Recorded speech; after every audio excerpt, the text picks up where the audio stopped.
Bismillahirrahmanirrahim. Assalamualaikum warahmatullahi wabarakatuh.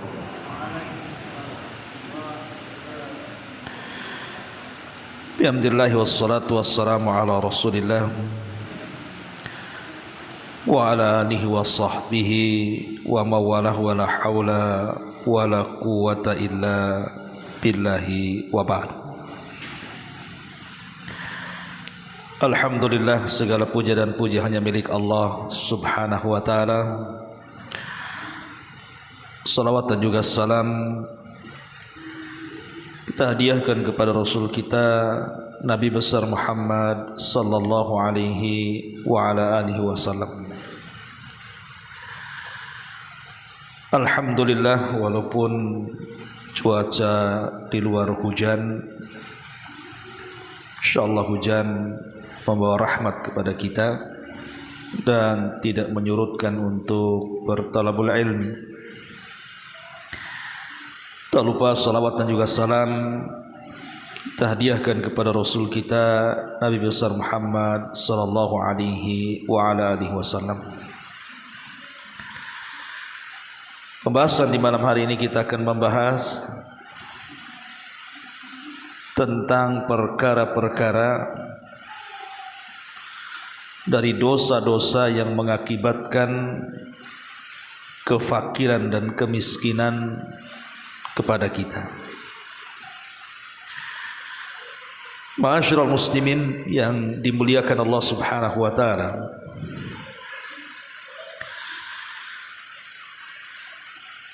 di dalam surah Al-Qasas,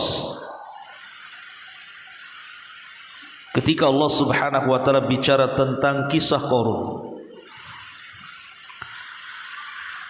Allah subhanahu wa ta'ala berfirman,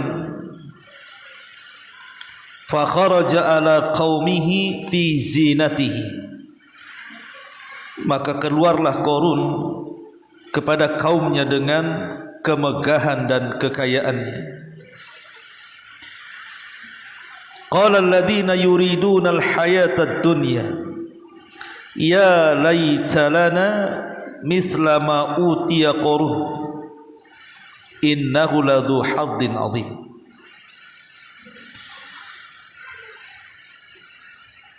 Maka orang-orang yang menginginkan kehidupan dunia, mereka berkata,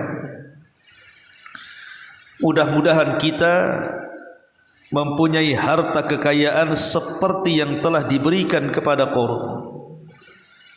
Sesungguhnya dia benar-benar mempunyai keberuntungan yang sangat besar. Wa qala alladhina utul ilma wailakum thawabullahi khairun liman amana wa amila salihan wa la yulaqaha illa sabirun.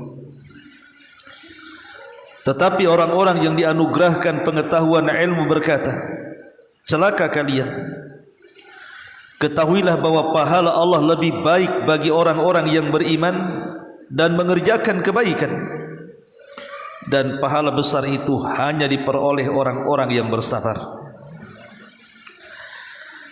Fa khasafna bihi wa bidarihi al-ardh fama kana lahu min fi'atin yansuruna min dunillah wa ma kana minal muntasirin wa asbaha alladhina tamannaw makanahu bil amsi yaqulun wa ka'anna allaha yabsutur rizqa liman yasha' min ibadihi wa yaqdiru laula an manna allahu alaina la khasafa bina wa ka'annahu la yuflihul kafirun. Maka kami benamkan Qarun bersama rumah-rumahnya ke dalam bumi, maka tidak ada baginya satu golongan pun yang akan menolongnya selain Allah, dan dia tidak termasuk orang-orang yang dapat membela diri. Dan orang-orang yang kemarin mengangan-angankan kedudukan Qarun, tiba-tiba mereka berkata, duhai benarlah kiranya Allah yang melapangkan rizki bagi sesiapa yang dikehendaki di antara hamba-hambanya, dan juga membatasi bagi sesiapa yang dikehendakinya di antara hamba-hambanya. Sekiranya Allah tidak melimpahkan karunia-Nya kepada kita, tentu Dia telah membenamkan kita pula seperti Qarun. Aduhai, benarlah kiranya tidak ada keberuntungan bagi orang-orang yang mengingkari nikmat Allah Subhanahu wa taala. Ma'asyiral muslimin wal muslimat rahimani wa rahimakumullah. Penggalan kisah Qarun ini memberikan inspirasi kepada kita bahwa harta itu memang menyilaukan manusia. Lihat orang-orang yang memandang harta Qarun di zaman Qarun. Mereka menginginkan seperti yang dimiliki Qarun. Makanya mereka mengatakan, ya laita lana mithla ma utiya Qarun. Duhai kiranya Allah Subhanahu wa taala memberikan seperti yang Allah berikan kepada Qarun juga diberikan kepada kami. Begitulah orang-orang ketika memandang harta, pasti mereka hendak menghendaki harta yang dimiliki orang lain. Seperti itulah Allah anugerahkan kepada mereka, seperti itu pula Allah anugerahkan kepada kita. Itu maunya manusia seperti itu. Kalau yang dikejar hanya kehidupan dunia. Tapi lihat orang-orang yang diberikan pengetahuan ilmu agama, justru sebaliknya dan mengatakan, wailakum thawabullahi khairun. Celaka kalian, pahala Allah itu jauh lebih baik. Liman amana wa amila salihah, bagi orang-orang yang beriman dengan hari akhir dan mengerjakan kebaikan. Wala yulaqqaha illa sabirun, dan pahala yang besar itu tidak diperoleh kecuali orang-orang yang sabar. Ma'asyiral muslimin yang dimuliakan Allah Subhanahu wa taala, dari sini kita tahu bahwa tabiat manusia, ada orang-orang itu yang diberikan harta kekayaan banyak hartanya, bahkan kita katakan cukup hartanya, tetapi merasa miskin hidupnya. Jadi ada orang-orang yang diberikan kekayaan melimpah tetapi merasa miskin hidupnya. Kenapa? Karena tidak ada sifat ta'affuf, iffah, merasa cukup dengan pemberian Allah Subhanahu wa taala dan tidak meminta-minta kepada orang. Kebanyakan orang-orang kaya yang mereka miskin itu karena mereka masih memandang harta yang lainnya, rupanya yang lain jauh lebih kaya dibandingkan dirinya. Ataupun mungkin dia ingin memperkaya dirinya dengan cara culas. Boleh jadi mungkin dia berbisnis dan di dalamnya penuh dengan kecurangan, padahal kekayaan sudah banyak tuh. Maka orang yang seperti ini walaupun kaya tetap dianggap miskin, karena dia tidak pernah merasa cukup dengan pemberian Allah Subhanahu wa taala. Ma'asyiral muslimin yang dimuliakan Allah Azza wa Jalla, yang ingin saya jelaskan di malam hari ini adalah ada beberapa dosa yang akan mengakibatkan terhalangnya rizki Allah Subhanahu wa taala. Boleh jadi kita akan menjadi miskin setelah Allah berikan kekayaan kepada kita. Dosa apa saja itu? Yang pertama, kita tahu bahwa secara umum setiap dosa itu menghalangi rezeki. Secara umum setiap dosa itu menghalangi rezeki. Dan itu berdasarkan sabda Nabi SAW, innar rajul la yuhramur rizqu bi dzambi yusibuhu. Sesungguhnya seseorang itu diharamkan rizki padanya disebabkan dosa yang dilakukannya. Jadi dosa apapun secara umum adalah bisa menjadikan rizki Allah Subhanahu wa taala terhalang kepadanya. Ini secara umum. Adapun secara khusus, di antara dosa-dosa yang mengakibatkan kefakiran itu, pertama riba. Karena itu berdasarkan firman Allah Subhanahu wa taala, yamhaqullahu riba wa yurbis sadaqat. Allah Subhanahu wa taala akan menghilangkan keberkahan harta pada pelaku riba, tetapi Allah Subhanahu wa taala akan mengembangkan harta pada pelaku sedekah. Yamhaqullahu riba wa yurbis sadaqat. Lihat di dunia ini banyak negara-negara tumbang ekonominya, itu disebabkan karena riba. Banyak sekali negara-negara yang tumbang terlilit dengan hutang luar negeri, untuk membayar bunganya saja kesulitan, apalagi pokoknya. Belakangan akhirnya kolab negara tersebut. Itu skala besar negara. Skala pribadi, individu, sudah kita saksikan di masyarakat kita. Orang-orang yang pinjam-pinjam uang di penjol-penjol itu. Pinjol atau penjol tuh? Kurang lebih lah ngomongnya. Atau rentenir lah senangnya kan. Lihat, ketika mereka tidak sanggup kemudian membayar, sampai di antara mereka ada yang gantung diri juga. Ya, karena Allah Subhanahu wa taala sudah memberitahu dalam Quran loh. Rasul 14 abad yang silam sudah diberitahu oleh Allah Subhanahu wa taala, yamhaqullahu riba wa yurbis sadaqat.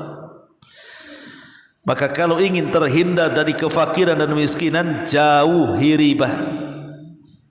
Ini dosa yang pertama. Dosa yang kedua, az-zina, berzina. Nabi SAW mengatakan dalam hadis Abdullah bin Umar radhiyallahu an, dari Nabi SAW, az-zina yurithul faqra. Zina itu bisa mewarisi kefakiran. Zina itu bisa mewarisi kefakiran, karena zina itu syahwat. Terkadang ada orang yang berani membayar berapapun untuk melakukan zina. Dia bekerja dari tanggal 1 sampai tanggal 30. Setelah gajian terkena syahwat zina, habis gajinya untuk berzina saja. Belum lagi kemudian mewarisi dengan berbagai macam penyakit, naudzubillah, yang sampai hari ini juga obatnya belum diketemukan, penyakit AIDS. Ini yang kedua. Kemudian yang ketiga, naqsul mikyal, mengurang-urang takaran dan timbangan. Karena Nabi SAW mengatakan dalam sebuah hadis, kata Nabi SAW, tidaklah sebuah kaum itu mereka mengurang-urang takaran dan juga mengurang-urang timbangan. Allah Subhanahu wa taala akan menimpakan 3 hukuman. Apa 3 hukuman itu? Pertama, Allah Subhanahu wa taala akan memberikan kepada mereka syiddatil mauna, sulitnya ekonomi. Sulitnya ekonomi. Yang kedua, akan ditimpa kepada mereka sinin paceklik yang berkepanjangan. Dan yang ketiga, kezaliman penguasa juga akan dikuasakan kepada mereka. Jadi orang-orang yang curang dalam dagang, kata Nabi SAW, malam yang kusul mikyala wal mizan, tidaklah manusia mengurang-urang takaran dan timbangan, illa ukhidu bis sinin wa syiddatil maunati wa jawri sultan, kecuali akan ditimpakan kepada mereka paceklik yang berkepanjangan, atau susahnya ekonomi, atau dikirim kepada mereka penguasa zalim. Subhanallah, 1 dosa 3 azab. Dosanya 1, mengurang-urang takaran, mengurang-urang timbangan, mengurang-urang meteran, curang dalam dagang. Tapi Allah kuasakan 3 azab. Pertama paceklik, yang kedua susahnya ekonomi, yang ketiga dikuasakan para pemimpin zalim. Maka ketika kemudian curang dalam berdagang, hakikatnya bukan membawa keuntungan, hakikatnya membawa kerugian. dan itu sebab kefakiran. Ini yang ketiga. Yang keempat, qat'ur rahim, memutus silaturahim. Karena orang-orang yang menyambungkan silaturahim itu sebab diluaskan rizki. Mafhum mukhalafahnya berarti orang yang memutus silaturahim bisa menyempitkan rizki. Kata Nabi SAW, man ahabba an yubsata lahu fi rizkihi wa yunsa'alahu fi atharihi falyasir rahimahu. Barang siapa yang hendak diluaskan rizkinya, wa yunsa'alahu fi ajalihi, dan dipanjangkan umurnya, falyasir rahimahu, hendaklah dia menyambungkan silaturahim. Kemudian juga di antara dosa yang kelima adalah kufur nikmat. Ketika kita tidak mengakui nikmat itu datang dari Allah, maka ini penyebab besar kefakiran. Karena Allah Subhanahu wa taala mengatakan, la in syakartum la azidannakum wa la in kafartum inna adzabi lasyadid. Kalau kalian bersyukur akan nikmat yang Allah anugerahkan kepada kita, Allah katakan la azidannakum, ku tambah nikmat kalian. Tapi jika kalian kufur, maka ku persiapkan azab yang pedih bagi kalian. Lihat kisah tadi Qarun, karena kekufuran dia kepada nikmat Allah Subhanahu wa taala, tidak menasabkan nikmat kepada Allah, justru menasabkan nikmat kepada dirinya. Dan dia mengatakan, innama utituhu min ilmin indi, kekayaan ini kudatangkan karena kecerdasanku. Maka Allah mengatakan, wa khasafna bihi wa bidarihil ardh, kami tenggelamkan Qarun dan seluruh kekayaannya. Menunjukkan bahwa kufur nikmat membawa kefakiran. Ma'asyiral muslimin yang dimuliakan Allah Subhanahu wa taala, atau disebabkan perkara lain. Jadi yang menghalangi seseorang itu untuk kaya dan menyebabkan kefakiran itu, selain daripada 5 maksiat ini, boleh jadi mungkin seorang hamba mereka hanya berpegang kepada tawakal dan tidak mengambil sebab. Kalau hanya tawakal saja ikhwan, tapi tidak mengambil sebab, enggak mungkin orang itu kaya-kaya, tetap aja miskin dia. Hari-hari ke masjid berdoa kepada Allah, ya Allah berikan kekayaan, luaskan rizki, mudahkan pekerjaan, tapi jogrok terus di masjid, tidak pernah keluar. Tiap hari dari pagi sampai sore di masjid, besoknya gitu lagi, tidak mau kerja. Kita tidak mengingkari rizki Allah itu ada 2. Ada yang datang tanpa usaha, ada yang datang dengan usaha. Memang rizki Allah itu ada 2 tadi. Ada yang datang tanpa usaha. Ya, memang tanpa usaha pun tetap saja Allah kasih makan kepada kita lewat orang lain. Tetapi ada rizki itu juga yang harus diupayakan. Itulah yang disebut dengan akhdhu bil asbab, mencari sebab. Dan Rasul mengatakan 99% rizki Allah itu ada di perniagaan. Mengambil sebab jadi peniaga, ya. Kemudian juga kebakhilan. Bakhil ini sebenarnya ikhwan bukan malah memperkaya diri, justru menjadikan penyebab kefakiran. Karena hakikat orang bakhil itu dia fakir walaupun dia kaya, karena hatinya terikat dengan dunia, merasa kurang sehingga kalau diinfakkan tuh takut habis tuh. Itulah fakirnya orang bakhil itu. Padahal bakhil itu tidak akan merubah takdir,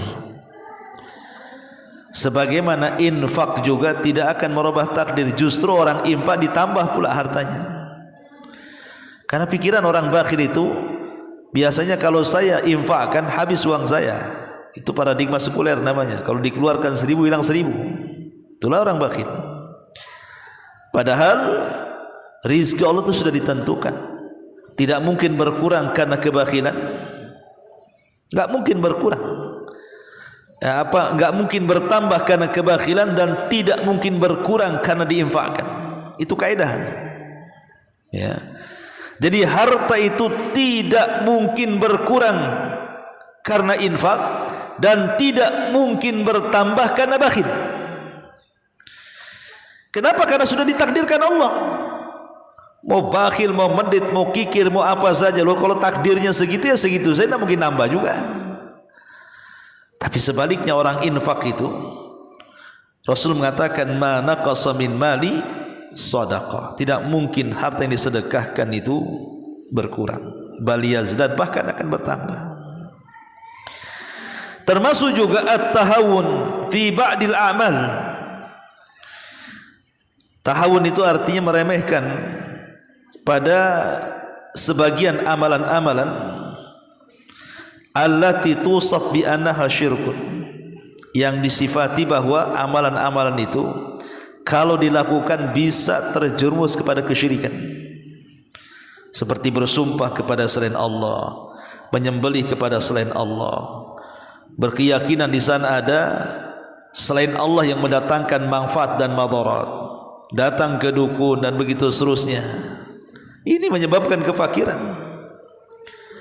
Lihat di negeri kita kan, orang yang ingin kaya datang ke dukun. Sekarang yang kaya dukunnya atau orang yang datang ke dukun? Kan gitu. Dan di negeri kita ini paling banyak kan kasus-kasus dukun-dukun yang katanya bisa menggandakan uang. Bisa menggandakan uang. Sebenarnya yang berganda itu uang dukunnya. Karena makin banyak uang dia dari kita kan, uang kita pula habis tak berganda-ganda. Terakhir pula banyak korban di situ, ditipu oleh Pak Dukun. Kalau memang dukun itu bisa menggandakan uang, ngapain uang orang digandakan? Uang dia aja digandakan biar kaya. Logikanya enggak masuk. Ya. Ma'asyiral muslimin yang dimuliakan Allah Subhanahu wa taala. Kemudian juga lupa akan karunia Allah Subhanahu wa taala. Lupa akan karunia Allah Subhanahu wa taala sehingga akhirnya dia kurang bersyukur. Tidak qanaah bahasanya ya. Orang kalau qanaah ikhwan, menerima apapun pemberian Allah Subhanahu wa taala, walaupun secara kasat mata dia tidak kaya, hakikatnya dia sudah kaya. Walaupun secara zahir dia mungkin tidak seperti tetangganya, rumahnya bagus, mobilnya bagus, ini bagus, mungkin dia masih ngontrak. Tapi karena qanaah dia, qanaah itu artinya redha dengan pemberian Allah Subhanahu wa taala. Justru orang ini jauh lebih kaya dibandingkan orang kaya. Kenapa? Karena harusnya orang kaya itu tenang hatinya, sudah tidak disibukkan lagi mencari dunia kan. Tapi banyak orang kaya justru tidak tenang hatinya karena hatinya masih disibukkan mencari dunia. Tapi orang-orang yang hidupnya pas-pasan, tetapi karena dia redha dengan pemberian Allah Subhanahu wa taala, merasa lapang hidupnya. Pamannya contoh dia cari nafkah nih, entah jual ini, jual itu, atau jadi ojek atau apalah kan. Sudah merasa oh hari ini sudah dapat 300, sudahlah pulang, cukup hari ini. Sayang kalau saya habiskan nanti capek, tidak bisa ibadah, tidak bisa ikut ngaji. Kan uang ini sudah cukup untuk 2-3 hari makan, umpamanya. Kan hidupnya tenang kayak gitu. Ma'asyiral muslimin yang dimuliakan Allah Subhanahu wa taala. Kemudian juga yang menjadikan kefakiran adalah tarku ba'dil wajibat, meninggalkan sebagian kewajiban, seperti umpamanya meninggalkan salat, sibuk dengan mencari rizki. Justru ketika anda meninggalkan salat dan sibuk mencari rizki, itu bukan makin kaya, justru makin miskin. Kenapa demikian? Karena kita tahu bahwa solat itulah pintu daripada pintu-pintu rizki.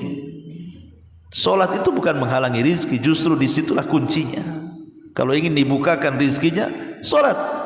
Karena solat itu artinya silatul abdi wa rabbihi, hubungan hamba dengan Rabbnya. Dalam solat itu kita bisa meminta kepada Allah sebanyak-banyaknya rizki dari Allah Subhanahu wa ta'ala. Makanya justru yang meninggalkan kewajiban ini mengakibatkan kefakiran, termasuk tasahulul abdi fi aqlil malil haram. Bermudah-mudahnya seorang hamba memakan makanan yang diharamkan Allah Subhanahu wa taala. Ma'asyiral muslimin yang dimuliakan Allah Azza wa Jalla, dan banyak lagi tentunya ya dosa-dosa dan perkara-perkara yang bisa menyebabkan seseorang itu terjatuh kepada kemiskinan. Lah salah satunya juga sebagai tambahan adalah ketidakyakinan kita itu dengan rizki Allah. Ketidakyakinan kita dengan rizki Allah. Kalau orang punya keyakinan yang benar tentang rizki Allah Subhanahu wa taala, orang tidak akan mikir tentang masalah rizki. Kenapa? Wa ma min dabatin fil ardi illa 'ala Allah rizquha. Semua binatang yang melata itu sudah ditentukan rizkinya. Dia enggak akan mikir rizkinya. Yang penting saya kerja. Soal rizki dapat seberapa itu urusan Allah Azza wa Jalla. Karena tidak mungkin mentarget. Berapa banyak orang yang mentarget bulan ini harus dapat sekian, ternyata targetnya tidak kecapean. Atau betapa banyak orang-orang yang enggak terpikir targetnya sekian, tahu-tahu melebihi targetnya. Itu semua rizki dari Allah. Lah ini harus ditanamkan keyakinan yang saya tentang rizki Allah Subhanahu wa taala, supaya kita tidak menjadi fakir, tidak menjadi miskin. Kemudian jangan pernah meninggalkan isti'adzah, berlindung kepada Allah dari kefakiran. Karena fakir ini juga datang dari syaitan.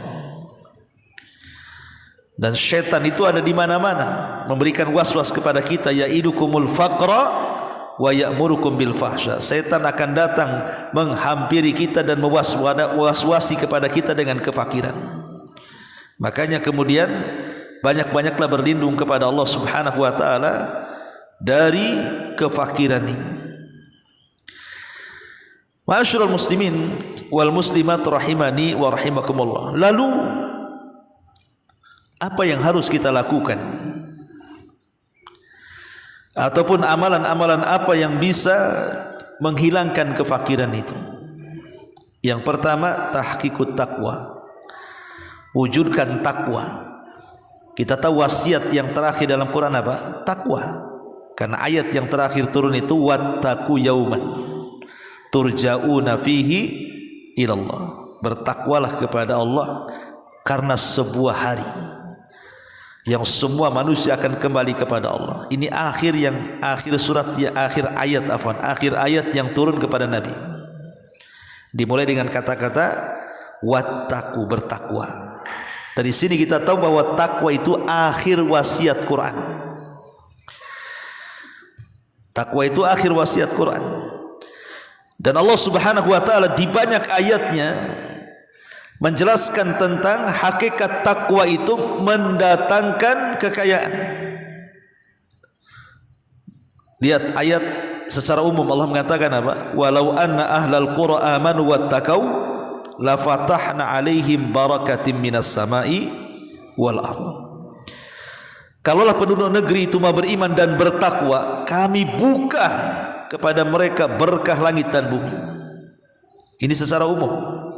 Adapun secara khusus Allah mengatakan apa? Wa man yattaqillah yaj'al lahu makhraja wa yarzuqhu min haitsu la yahtasib.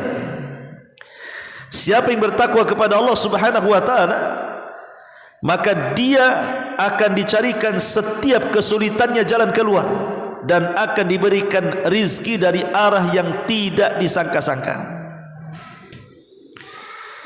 Ma'asyiral muslimin yang dimuliakan Allah Azza wa Jalla. Dahulu ada seorang ulama salaf, saya lupa namanya, ulama salaf ini, kalau tidak Al-Asma'i atau Al-Imam Al-Asam, siapa, wallahu a'lam. Yang jelas bahwa ulama ini hidup di satu daerah. Jadi dia kepikiran ingin berangkat haji.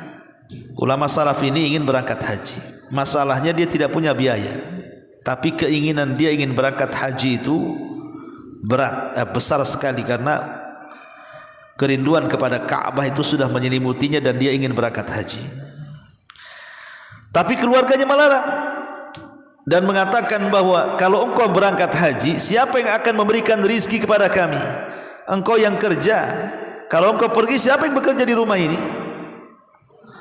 Tetapi ada salah satu putrinya meyakinkan ayahnya yang merupakan ulama ini, pergi saja wahai ayahku, Allah subhanahu wa ta'ala pasti akan memberikan rizki yang lain kepada kita. Akhirnya betul-betul mendapatkan nasihat dari anak putrinya, salah satu anak putrinya ini, tenang dia, berangkatlah dia pergi haji dengan modal pas-pasan. Setelah kemudian dia pergi haji, akhirnya mulailah kemudian bekal yang ditinggalkan di rumahnya itu mulai menipis. Maka kemudian keluarganya yang lain menyalahkan anak putrinya ini, yang mengatakan kepada ayahnya, pergi saja wahai abi, karena rizki kita ditanggung Allah katanya. Dimarahin sama keluarganya, sama saudara-saudaranya, gara-gara kamu bapak kita pergi, kita nanti ini 2-3 hari lagi mau makan apa ini katanya. Jadi disalahkan dia. Rupanya ketika itu sang khalifah sedang berjalan-jalan dan sampailah di kampung ulama tadi. Sang khalifah ini dengan ajudan-ajudannya itu sedang safar sampai di desa itu. Lalu Allah takdirkan kehabisan bekal, maksudnya kehabisan makanan, stok makanan dan minuman. Jadi dia ingin meminta air bersih ke salah satu warga yang ada di kampung itu. Maka kemudian di antara sang khalifah ini memberitahu bahwa ini kampung ulama fulan. Jadi ulama itu memang terkenal, ya sampai ke kerajaan gitu kan, yang berangkat haji ini. Maka kata sang khalifah, oh rupanya dia di sini katanya. Iya, kalau gitu kita datangi rumahnya katanya. Akhirnya sang khalifah dengan ajudannya mendatangi rumahnya. Rupanya keluarganya menceritakan bahwa sang ulama sedang pergi haji. Lah sang khalifah ini melihat kondisi rumahnya sangat kesian, tidak ada barang-barang berharga dan nampak sedang kekurangan dan hajat kepada kebutuhan hidupnya besar.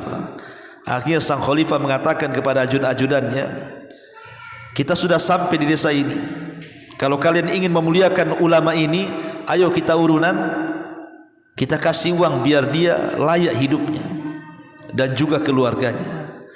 Akhirnya urunan, kemudian diberikan uang untuk keluarga itu. Kemudian khalifah pergi. Apa kata si putrinya tadi yang sudah disalahkan tadi? Lihat, apa kataku katanya?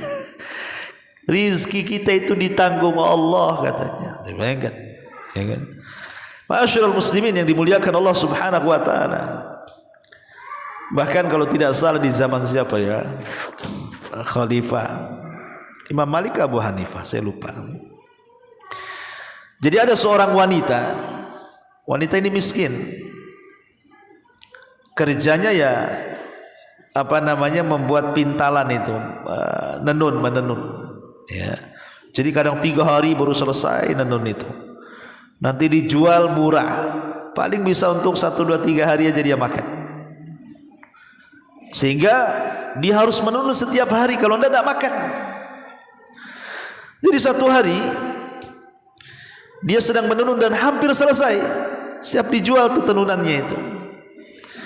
Allah takdirkan ketika dijemur tenunannya itu, datang burung besar, diambillah tenunan ini, dibawa terbang.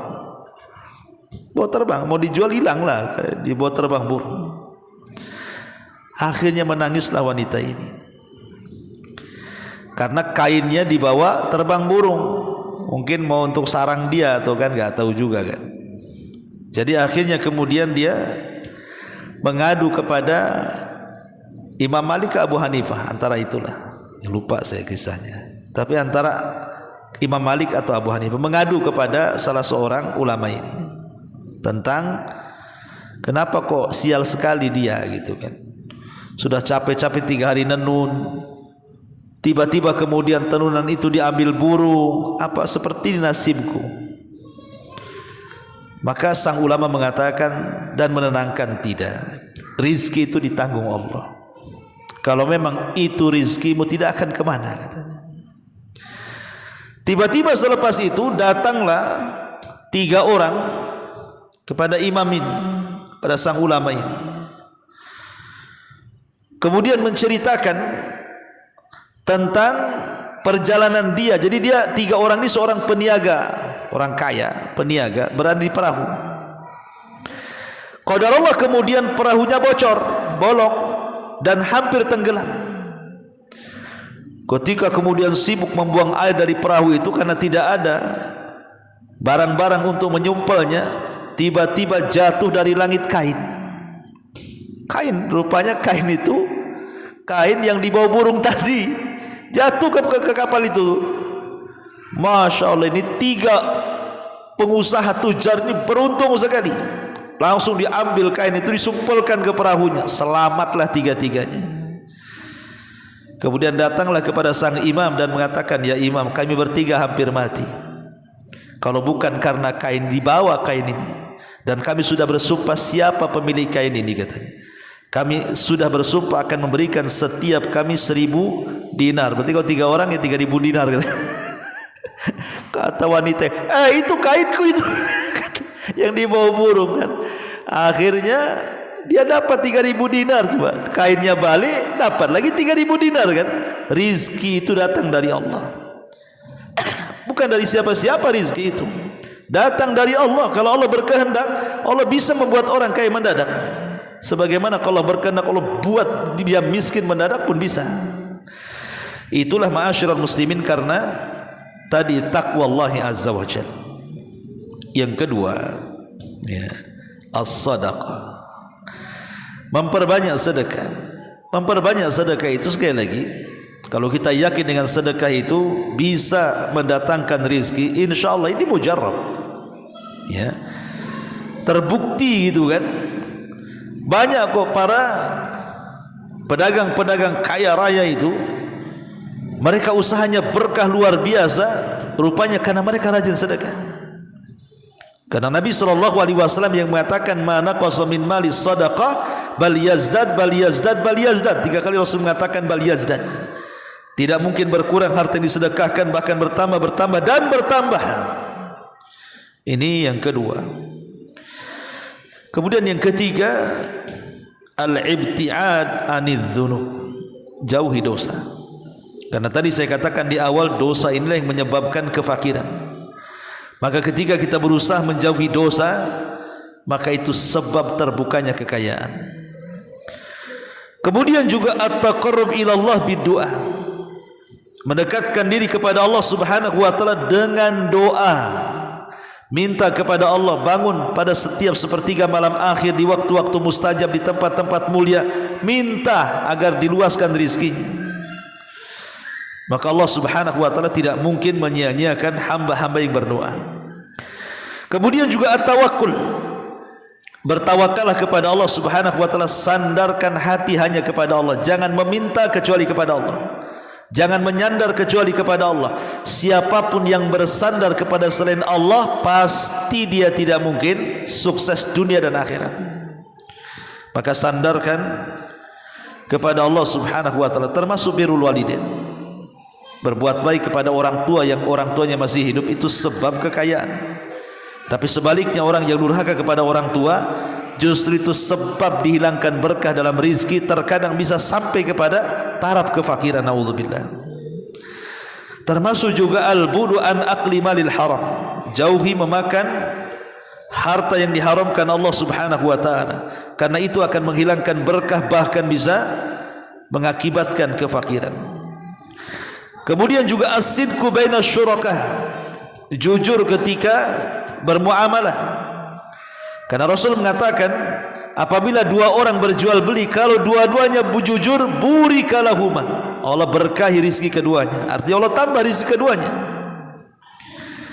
Termasuk juga al-qiyam bil a'mal fil awqatil baqirah. Kalau ingin kaya, ya bangun pagi-pagi. Ketika barokah itu turun, Rasul mengatakan, Allahumma barik li ummati fi bukuriha, ya Allah berkahi umatku di waktu pagi. Berarti orang yang bangun di waktu pagi diberkahi hartanya. Diberkahi artinya bisa dalam bentuk diluaskan hartanya, atau mungkin hartanya tidak banyak tetapi cukup bagi kehidupannya karena berkah. Karena kaya itu bukan karena zahir banyak harta, kaya itu adalah ghinal qalbi, karena hati yang kaya sehingga harta sedikit menjadi cukup bagi dia. Tapi ketika kemudian hati sudah tidak kaya, hati pula miskin, maka walaupun kekayaan ada di tangannya percuma saja karena dia tidak pernah merasa kaya. Sebagaimana yang sudah jelaskan di muqaddimah tadi, ada orang kaya tapi tidak merasa kaya, miskin terus. Tapi ada orang miskin seolah-olah dia orang kaya, karena dia redha dengan pemberian Allah Subhanahu wa taala. Wallahu a'lam bishawab. Ini di antara dosa-dosa yang mengakibatkan kefakiran dan tercegahnya rizki Allah Subhanahu wa taala. Mudah-mudahan yang sedikit ini bermanfaat. Subhanakallahumma bihamdika asyhadu an la ilaha illa anta astaghfiruka wa atubu ilaik. Allahu taala alam. Assalamualaikum warahmatullahi wabarakatuh.